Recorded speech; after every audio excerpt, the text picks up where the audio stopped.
Sebagai salah satu bagian dari kelompok tani tambak, Bapak Umar menyadari beban kepercayaan yang diberikan oleh para anggota untuk menjadi salah satu pengurus kelompok tani tambak.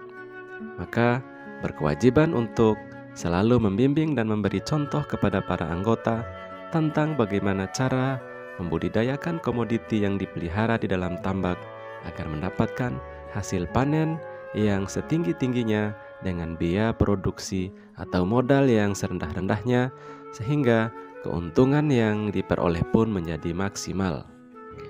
Berbagai upaya sudah pernah dilakukan dalam berusaha untuk meningkatkan hasil tambak, mulai dari jenis komoditi yang dibudidayakan seperti udang windu, udang fanami, hingga mulai tahun 2003 fokus kepada budidaya ikan bandeng. Demikian pula dengan perlakuan dalam menumbuhkan kesuburan tambak, yaitu dengan melakukan pemupukan menggunakan pupuk anorganik berupa pupuk urea, pupuk SP36 maupun pupuk NPK yang dirasa belum memberikan hasil seperti yang diharapkan. Sampai pada akhirnya mulai tahun 2020 diawali dengan mendapat informasi dari berbagai sumber dan bimbingan dari penyuluh pertanian lapangan, kami mencoba berinovasi dengan melakukan percobaan sendiri untuk membuat formulasi pupuk organik cair atau POC yang dapat dibuat sendiri dari bahan baku yang murah dan mudah didapat serta ada di sekitar tambak. Namun, manfaatnya telah dirasakan oleh para anggota kelompok yang kami beri nama Pupuk Hayati Pondawila.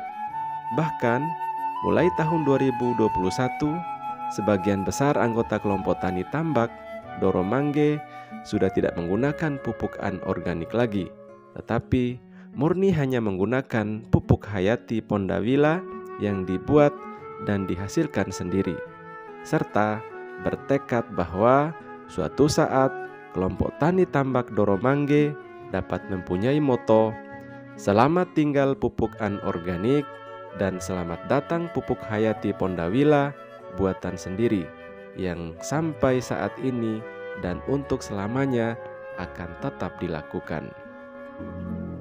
Tujuan dari penggunaan pupuk Hayati adalah sebagai berikut. Yang pertama, menjaga kelestarian lingkungan hidup dengan mengurangi penggunaan pupuk anorganik yang berlebihan. Kedua, mengurangi ketergantungan terhadap pupuk anorganik yang semakin mahal dan sering langka pada saat dibutuhkan. Apalagi mulai tahun ini, pupuk anorganik subsidi tidak lagi diperuntukkan bagi petani tambak.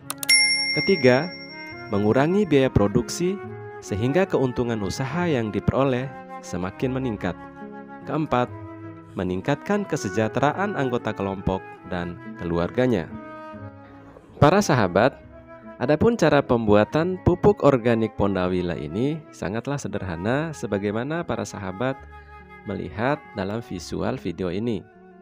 Alat yang digunakan terdiri dari ember besar, gayung, parang, talenan, dan kayu atau bambu sebagai pengaduk. Adapun bahan untuk membuat POC sebanyak 50 liter terdiri dari buah Pondawila atau maja tua sebanyak 7 sampai dengan 10 buah. Kemudian daun mimba sebanyak 2 kg, daun lidah buaya sebanyak 10 batang, daun lamtoro sebanyak 1 kg, daun pepaya sebanyak 2 kg, gula merah sebanyak 2 kg, dan air sebanyak 50 liter. Kemudian langkah kerjanya adalah sebagai berikut. Buah Pondawila atau maja yang tua dibelah dan diambil dagingnya. Daun mimba, daun lidah buaya, daun lamtoro, dan daun pepaya dicincang-cincang. Kemudian gula merah direbus hingga cair lalu didinginkan. Adapun cara meramu, daging buah Pondawila, cincangan daun mimba, daun lidah buaya, daun lamtoro, dan daun pepaya dimasukkan dalam ember besar sambil diremas-remas lalu dimasukkan air. Kemudian ember ditutup dan disimpan di tempat yang teduh. Setelah 7-10 hari, larutan gula merah atau molase dimasukkan ke dalam campuran sambil diaduk-aduk lalu ditutup lagi dan disimpan kembali. 3 hari setelah malase tercampurkan, maka larutan di dalam wadah telah menjadi pupuk organik cair atau POC. Kemudian disaring dan siap digunakan untuk pemupukan tambak. Untuk penghematan, maka campuran yang telah habis diambil pupuknya dapat dimanfaatkan sekali lagi dengan menambahkan daging buah maja dan larutan gula, masing-masing setengah dosis dari pemakaian yang pertama. Para sahabat, adapun cara penggunaan POC Pondawila pada tambak adalah sebagai berikut. POC yang sudah jadi tadi disiramkan atau disemprotkan ke seluruh permukaan tambak dengan dosis 7 liter per hektar dengan ketentuan sebagai berikut. Pertama, sebelum tebar nener sebanyak 3 liter. Kemudian pada 45 hari setelah tebar nener sebanyak 2 liter. Selanjutnya yaitu aplikasi terakhir pada umur 75 hari setelah tebar nener sebanyak 2 liter. Para sahabat, demikian penyajian kami tentang pemupukan tambak menggunakan pupuk hayati Pondawila. Terakhir, dapat kami sarankan kepada para sahabat, pupuk hayati Pondawila ini dapat juga digunakan untuk memupuk tanaman pangan dan hasilnya positif. Maka dapat direkomendasikan untuk pemupukan tanaman pangan sekaligus mengurangi ketergantungan terhadap pupuk anorganik atau pupuk kimia.